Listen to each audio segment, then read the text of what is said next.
Looking good. A bit. Oh, you need to open the lid off that if you want to drink. You do it. Push up.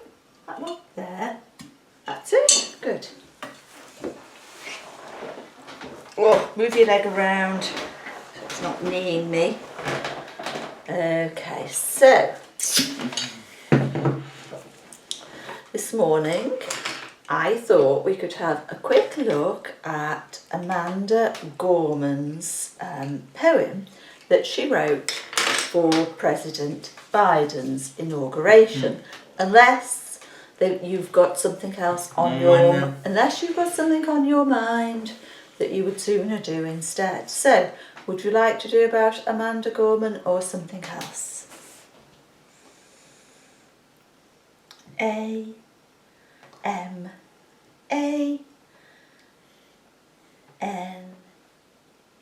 Good. Amanda, touch the A. Now, Gorman, G-O-R-G-O and R. M-A-N, M-A and N. Very nice. So we're going to talk about Amanda Gorman. Now then, just to give you a little bit of background about her. She was born in 1998. How old will she be? 20? 22? I suppose if her birthday was in early January she could be 23, but yeah, 22. Age 22. Same as you. And she was the first national youth poet laureate.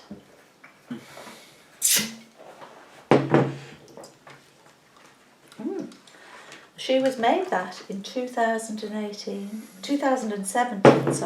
when she was at Harvard University. Clever girl. So, I wonder, can you remember what is special about a poet laureate? What happens? What do they do? T H E Y, they, W, go on. After the W, keep it going. R and go on. I and T E, they write.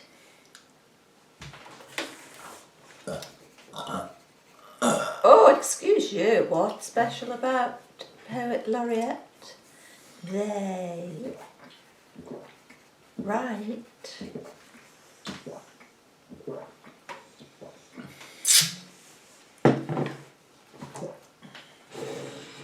They write P-O-E-M-S,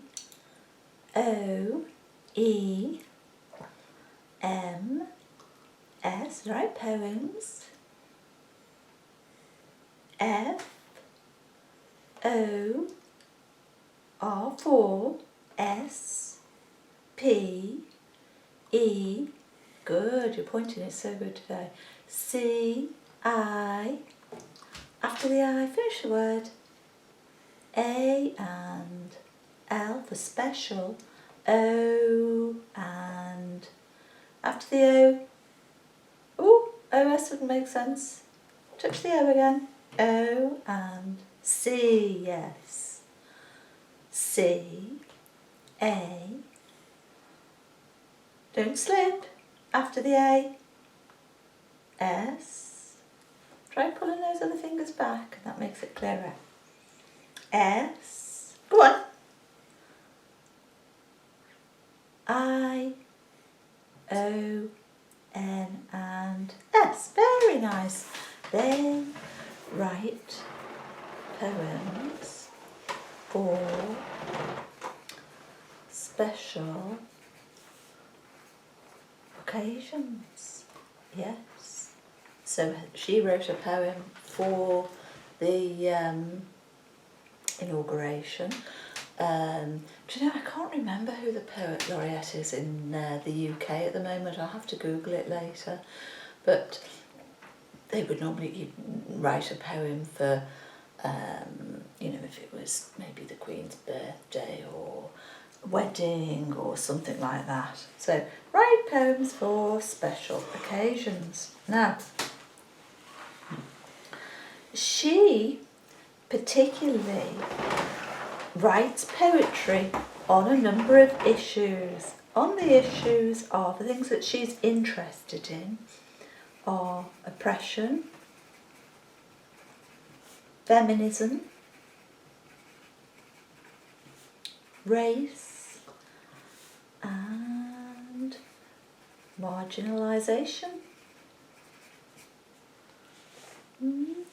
And she holds a belief that poetry is political. Poetry is political. So that's a belief of hers. I wonder if you could expand on that. What are your thoughts?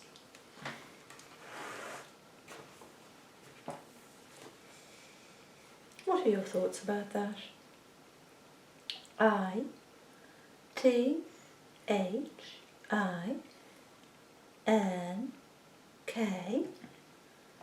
I think N.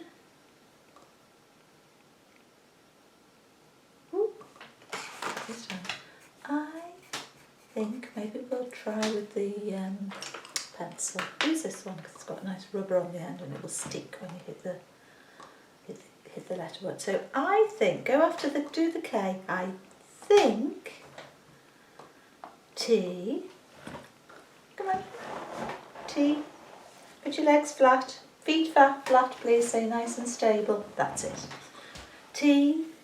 Oh, you want to use your finger again? Go on then. H-A-T. I think that P-O. After the O. Keep it going. E-T. Go on, keep it going. R-Y. I think that poetry. I-S. Yeah, okay. Is. B-E-R-Y. Is very. P-O. Go on.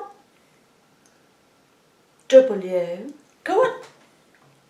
E-R-F. And after the F would be, keep it going, U. And after the U would be L. I think that poetry is very powerful. So we're just expanding on Amanda's comment that poetry is political. I think that poetry is very powerful. I-T-C-A-N.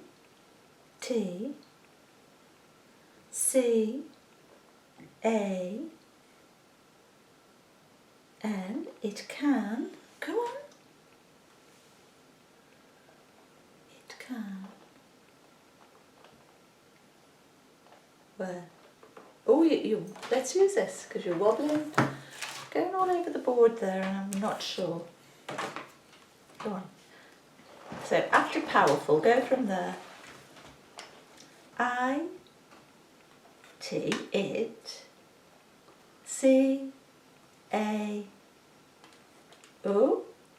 it can. That was an accidental O then. It can. S.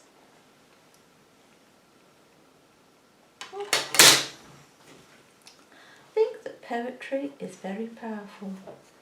It can, and then you did an S, so let's go from there again.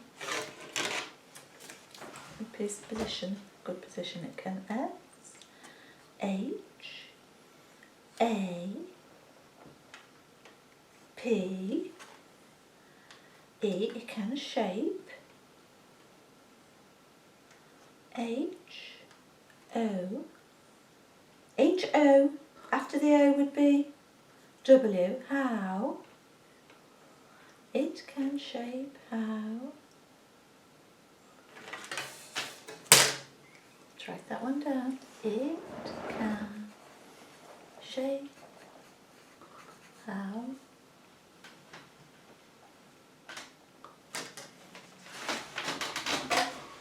Ready? T, H, good. T, H, what will be next? O,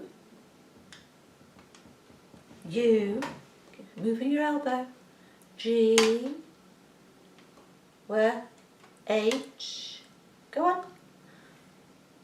T, and that's better. S, it can shape how thoughts, and you've gone up. You'll come back down again. We're all right here for now because you're more accurate when you're here. Go on. Why now? Oh, I know. 1 minute at a time, one word at a time, whatever we have to do. It can, I think poetry is very powerful. It can shape how thoughts, now I need to twist around a bit because you've moved. It can shape how thoughts, move that knee down, there. Oh look, I've got to twist around now because you're in a funny position. My spine's getting twisted, there.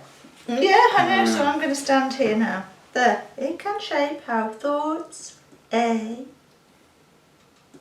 R, E, R, I like that, F,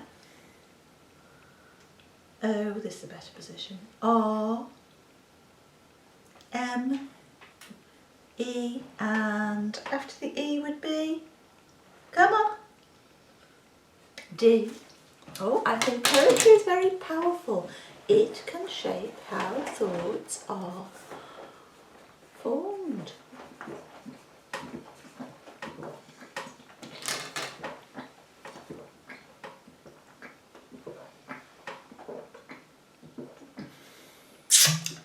Have you got any more to say on that?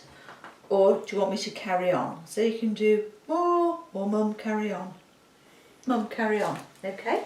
So she has this belief that poetry is political, and that reading and writing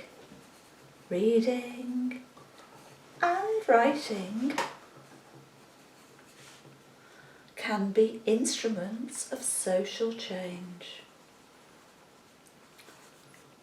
Instruments of social change. Had you thought about it like that before? Why? Go on. E. Yes. I. A. Go on. A. G. Oh yeah. Go on then. After, you were there. You were hovering over it. Touch the R. R, E, E. Yes, I agree. Yes, I agree. I said, had you thought about it like that? Yes, I agree. Okay, so a little bit about Amanda's childhood. Just interesting to know the background of people who go on to sort of do great things. So she was brought up by a single parent. I don't know what happened to her father, but what I've read said her mum was a single parent, and her mum was a teacher. So she was an educated lady. She had a twin sister and another sibling. And she said that she had limited access to TV. Limited access to TV. And that she enjoyed reading and writing. What do you think about that? Do you think that it's good to have limited access to TV?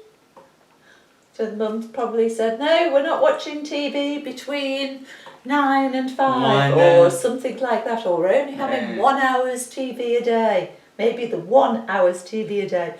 What would you think about that?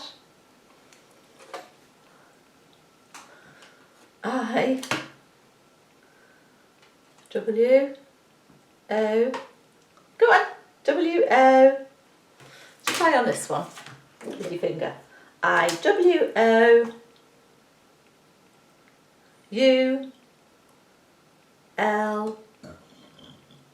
I would. Go on. N-O-T. I would not. B-E-B. I would not be. Go. H. Go on then.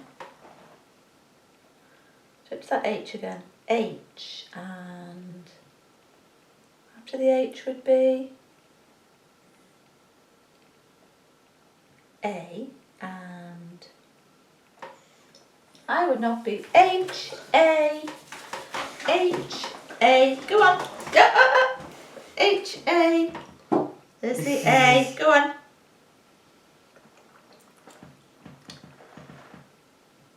H-A-C. Oh, Chris. Get yourself in a good position. So you've said, I would not be H-A, and then you did a C, which was a bit confusing. So I asked, how would you feel about having limited access to TV? I would not be H-A. Go from the H-A again, and let's just make sure what we H-A. Go on then. Where? P, and that was what I was expecting. I would not be happy. Yeah, I would not be happy. Okay. Yeah, because you're a bit of a TV addict, aren't you? You always seem to like the TV on in the background, even if you're not actually sort of watching the programme. Just a bit of a thing for you, isn't it? Now, so anyway, so she had limited access to the TV, but enjoyed reading and writing. She's also got an auditory processing disorder, and she's hypersensitive to sound, apparently. Hypersensitive to sound, and she used to have a speech impediment. And I saw her talking about this, and she said she didn't used to be able to pronounce R. So to be able then to stand up and read out her poem, which was more like a speech really, at the inauguration ceremony, is an absolutely amazing achievement. So, do you have any impediments like this? What are yours? What are your challenges that you have? I am A. Go on. I am A. L. Okay. S. A. L. S. O. am also, there we are, you're doing well. I'm also, use your finger if you want to, or on this one. Try this one. I'm also, go on then. S-E-N,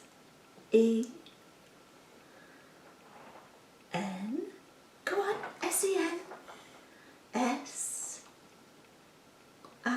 go on, T-I-B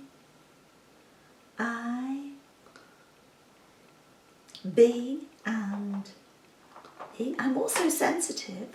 T, go on, this is good. Two. I'm also sensitive to, go on, just use your finger. So, okay, I'm going to use that one. S, go on, and O, and what? U, and go on. N, and after the N would be, go on, N. Touch the N again, N. Next letter would be D, and next letter would be S. Yes, you are. I am also sensitive to sounds. Yes, and sometimes if we go into environments where there's certain types of sounds, that does cause you a little bit of problem. So going into public toilets where they have those hand dryers on, that's a big one for you, isn't it? We usually wear your ear defenders, and sometimes even when it's quiet though, you put your fingers in your ears and maybe you can hear pitches of sounds that other people can't. I don't know. Okay, so what are Amanda Gorman's inspirations? Well, this is an interesting one. She was inspired to become a youth delegate for the United Nations in 2013. And she was inspired by somebody who lives in the UK. Somebody who lives who lives in Birmingham actually. She's not originally from Birmingham. She came to this country when she was injured in a war. Could you take a guess as to who it might be?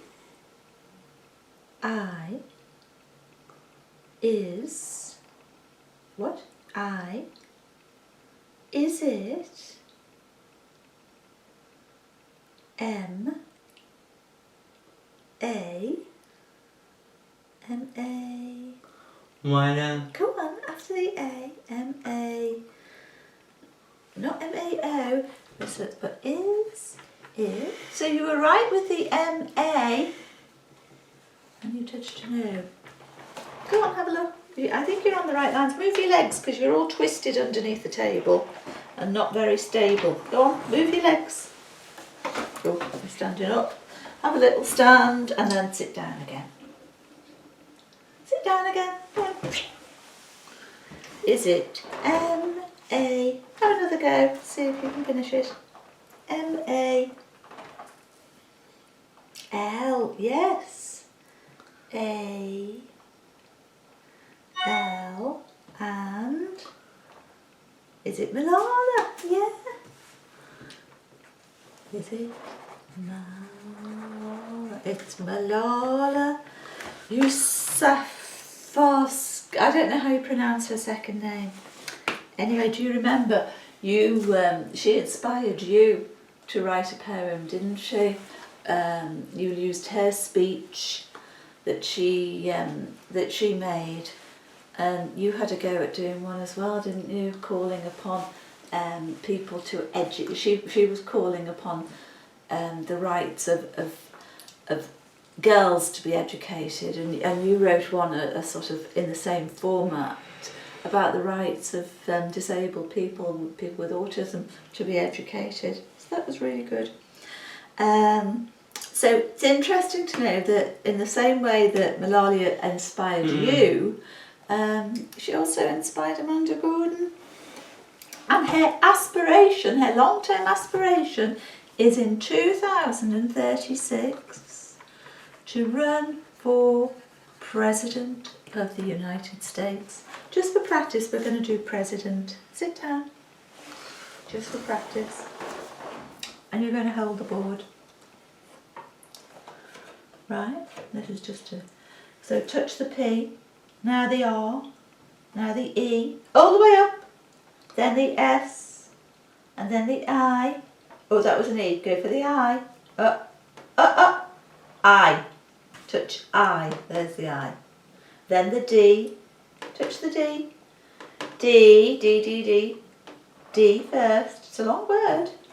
We're going to do dent. D-E-N-T. D, E, then N, and then T. T. There. Very nice. President. Right. Okay. So. And Hillary Clinton actually has already tweeted that she supports her. Oh, that's good, isn't it? Having that high level support. Anyway, let's have a little look. We'll just do a little bit of this because it is a long speech, and I just thought we could do a little bit of reading and have a little bit of a chat about some of the words. Here we are, look. You read it. This is the title. The hill we climb. And I'm going to just roll it up a bit so that we can look at a little at a time. Because there's a lot of words on this page. Here we are. The hill we climb. Come on, let's just do the first part. When day comes, we ask ourselves, where can we find light? Go on. In this never-ending shade. Go on. The loss we carry, a sea we must wade.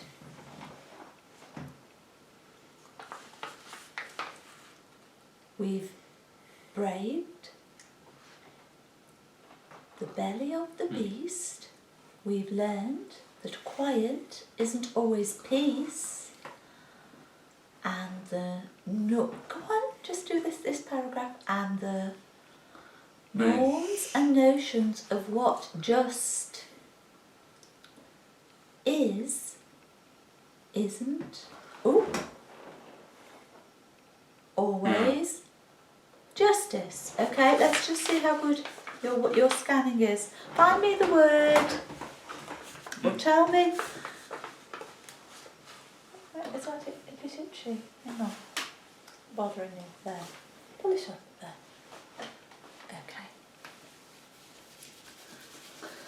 Okay. So, down you come. What? Find me.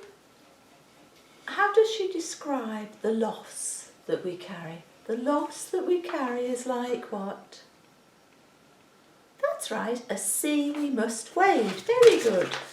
So the loss is like a sea to wade. Is it easy to walk in the sea?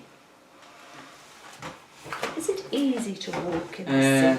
Yeah, we'll be going out in about 15 minutes. We're just going to have a little chat about this first. Down you come. Go on, let's just chat about this first part. So in about 15 minutes, we're just going to talk about this introduction. Is it easy to walk in the sea? Is it easy? No. It. T A K E S. It takes. E. Go on. F O. All right, I'll take it as double F. E F O R and watch your finger doesn't slip, T. No, it takes effort, so easy. No, it takes effort. So in her introduction, she's acknowledging that it's going to take some effort. And we've already got a little bit of a clue as to what the poem's about, the hill we climb. It's not going to be easy to go up this hill. It will take effort. But on a positive note, she says, we've braved the belly of the what? Beast, right? So braved belly of, you pointed to beast for me. What does that mean? What does that mean? A-S, as, I, as if,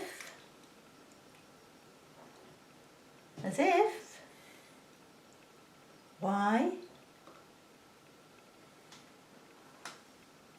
O, go on, as if you, Y, O, go on, I think it must be, oh, let me just get myself in a good position, as if Y, O, touch the O, Y, O, oh, you're looking at the snow outside instead of looking at the board, go down, sit down again and get yourself into a stable position just to finish this, down. So what does brave the belly of the beast mean to you? As if, Y-O.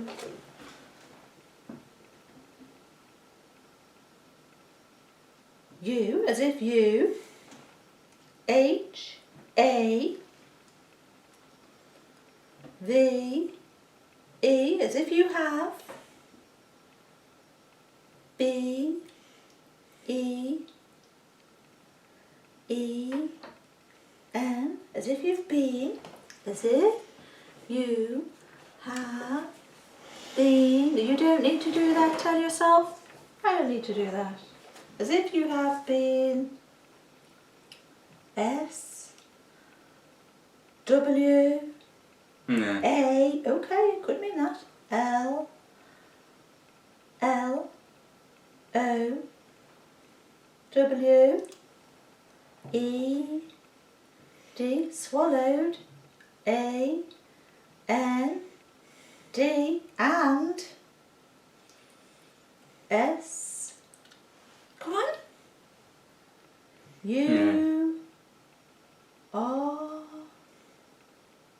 B, I. Okay, go on. V, E, and D. Oh, yes. As if you have been swallowed and survived. Oh, yeah, it could be that, because it's a bit like, you know, there's stories of men being swallowed up by, for example, a huge whale, and then sort of fighting their way back out again. So, yeah, it could be that. And of course, she's already used the analogy of walking through the sea, so it could be a beast in the sea. So yes, we brave the belly of the beast. It may just mean that you were just you stood up to it and you weren't actually swallowed, but it doesn't matter. Now, just this last sentence before we move. Come on. So let me read it again. We've learned that quiet isn't always peace, and the norms and notions of what justice isn't always justice. What do you like about that, or what do you notice about that? Anything? I, L, I, K, E, I like. T, H, E, I like thee. Come on. R, H or H, Y, M, E. I like the rhymes. I like the R-A-H-Y, the rhymes. Okay, show me the rhymes. Show me some rhymes there. Beast and peace. Oh yes, beast and beast. Beast and peace. Anything else? Anything else? Beast. We've learned that quiet isn't always peace, and the norms and notions of what justice isn't always justice. I, A, M, I am, T, A,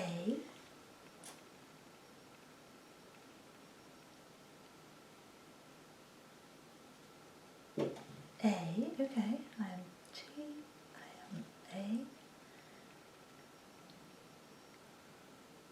A. Ooh, hang on.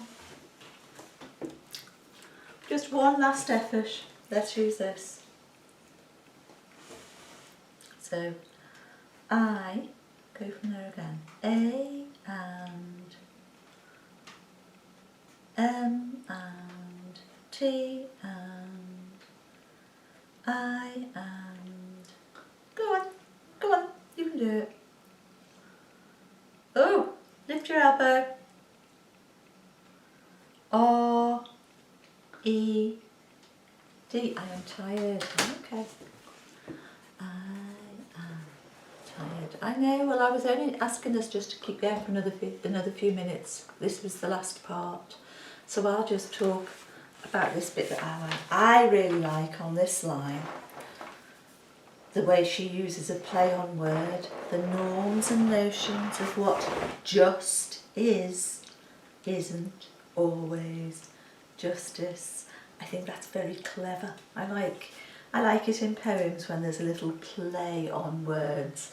In a lot of short poems that Roger McGuff does, and I think we've looked at some of his, he does a little bit of a play on words. I always really enjoy that. Okay, we'll take a break for now then, and we'll look at this slowly over the next few sessions, just doing a little bit at a time.